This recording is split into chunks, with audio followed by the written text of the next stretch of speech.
Tell us about why we need sleep and how many hours sleep and what quality of sleep.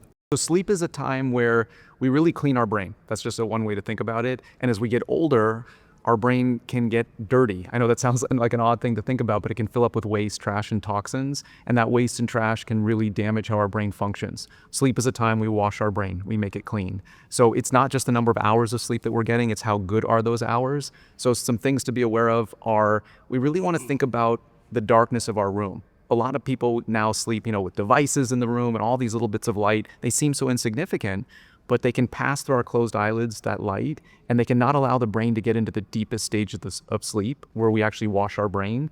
And we're seeing studies now that those lights in our room can throw off our blood pressure, our heart rate, our insulin response. So really just a small thing of just getting our room a little bit darker and getting back to some darkness in our room can optimize our sleep and thus our longevity. Any other tips for us? What about drinking alcohol at night?